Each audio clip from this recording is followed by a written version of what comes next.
নাম আবুল কাসেম। মই চলন্তপাৰা উচ্চ বিদ্যালয়ত শিক্ষকতা কৰি আছোঁ। মই প্ৰায় 21 বছৰ বৰ্তমানো কৰি আছোঁ। সমস্যা মানে চৰকাৰে যিটো আইন বান্ধি দিছে, আইনৰ আওতাত আমাৰ পৰা নাই। কণ্টিনিউৱাছলি 3 বছৰ 30% দিছিল। 30%ত 2 বছৰ আমাৰ ঠিকেই আছে, 1 বছৰত অলপ কম বেছি হৈছে। তাৰ কাৰণে আমি ৰৈ গ'লোঁ। পৰিয়াল পোহপাল দিয়াৰ কাৰণে অলপ টিউশ্যন পঢ়াওঁ, অলপ ই ৰিক্সা চলাওঁ। আবেলি কৰি ই ৰিক্সা চলাই মই পৰিয়াল পোহপাল দি আছোঁ। উপায় নাই, বহুত সমস্যা হৈছে, বহুতেই সমস্যা হৈছে।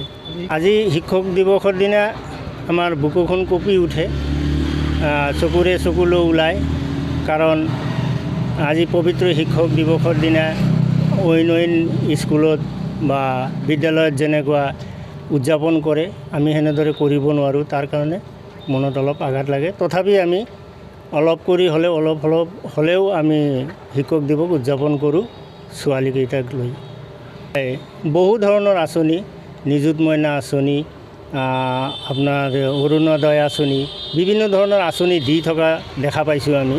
কিন্তু আমাৰ প্ৰাদেশিকৰণৰ ক্ষেত্ৰত আহি আমাৰ মুখ্যমন্ত্ৰী ছাৰে কোনো গুৰুত্বই নিদিয়ে, শিক্ষামন্ত্ৰীয়েও কোনো গুৰুত্ব নিদিয়ে।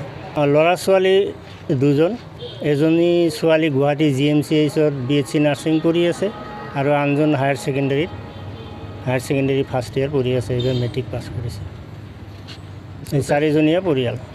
চৰকাৰক আজিৰ পবিত্ৰ 5 ছেপ্টেম্বৰ তাৰিখৰ পৰাই আবেদন জনাওঁ যে অতি সোনকালে আমাৰ যিকেইখন অপ্ৰাদেশিকৃত বিদ্যালয় আছে, আজিৰ দিন উপলক্ষে ছাৰে এইখিনি প্ৰাদেশিকৰণ কৰি আমাৰ পৰিয়ালবৰ্গক, অৰ্থাৎ আমাৰ ভেঞ্চাৰ শিক্ষকসকলক যেন উপকাৰ কৰে।